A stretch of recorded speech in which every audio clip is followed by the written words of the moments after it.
Good evening and thank you for joining us. I'm Keith Garvin. And I'm Daniela Guzman. Authorities named 42-year-old Don Stephen McDougal as a suspect in Audrii Cunningham's death. He's been in jail on unrelated charges since her disappearance. We have team coverage tonight in Polk County. We want to begin with KPRC 2's Corley Peel. And Corley, tell us what you've been learning. This is truly a heartbreaking outcome. For days, law enforcement agencies and volunteers have been looking for any trace of Audrii. And not far from where I'm standing here off 59 South is where investigators say her body was found. Now here is video from the scene earlier this afternoon where you could see law enforcement agencies searching near that Trinity River bridge where detectives say Audrii's body was found in the water. We were at that scene this afternoon, and that's when troopers told us that scene turned into a crime scene and this became a criminal investigation.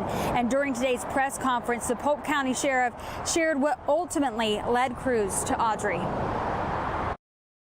That was evidence that we was collecting through the cell phone analysis, as well as through our videos that we were able to collect, and some of the information that we received from him, we were able to pinpoint and set. There were several points of interest that was turned over to us, so that we were able to develop. And thank goodness, and by the grace of God, one of those places of interest we were able to locate. Now, Steve McDougal was taken into custody on an unrelated charge on Friday, but the DA says he is now charged with capital murder in this case, or he is about to be charged. They're getting those warrants confirmed as we speak. And detectives say McDougal was the last person to see Audrii alive. He was supposed to take her to the school bus stop on Thursday morning, but she never got on that bus. They say he typically takes her to the school bus stop often, but again, that's what prompted that Amber Alert that has now been canceled. And now we know that she will sadly never be able to go to school again. Yeah, sad indeed. And Corley, we know that McDougal was close to her family. Exactly how close are we talking? Well, he was pretty close because he was living in a camper right behind that family's home. And like I mentioned, he would take her to the school bus stop on a regular basis. So he was very close to her family. And Corley, you mentioned the evidence investigators used to find Audrii. What about the evidence? Have they said anything that connect him and to charge him with capital murder? At this point, they haven't given specifics on the evidence that they do have against McDougal, but they did say that they feel confident enough that they have enough evidence to convict him. Yeah, and Corley, one more question for you. At the time of the press conference, did the sheriff mention a possible cause of death?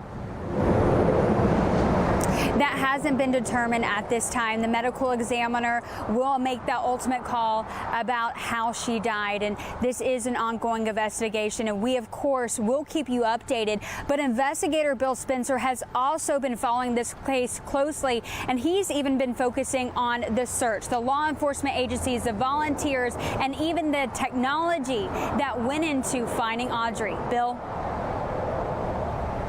Yeah, Corley, I mean, this is a horrific outcome for all of us that have been following this case so closely over the last 6 days, but especially for the searchers. These are the people that went out and actually made it their mission to try and find little Audrii.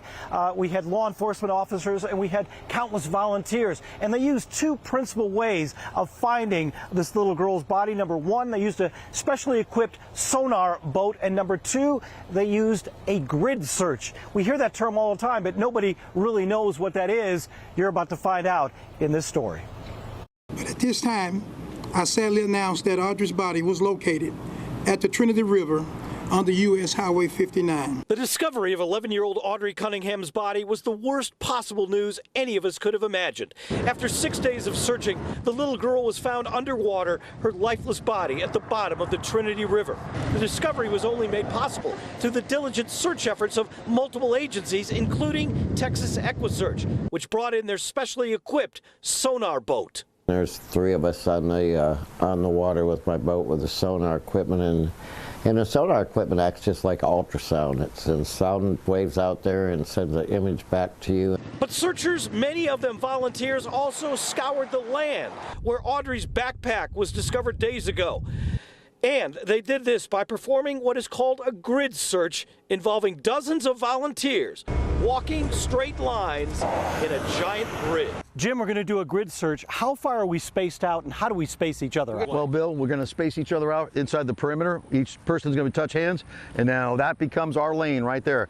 And we stay together as we walk. So as we walk, we're going to be scanning the ground, looking for any item that may be of interest to us. So we're going to walk slowly, and we're going to scan both sides. 1, 2. We're going to keep looking. Now, once we see something, we'll stop, and we'll have a marker. And we'll mark that thing that we see. We're not going to touch it. We're going to mark it and then call for the evidence team to come and check that marker so that we can continue to keep looking for what we're looking for. Does everybody in our line stop at the same time? We all stop at the same time, and then when we're finished marking, we all start again.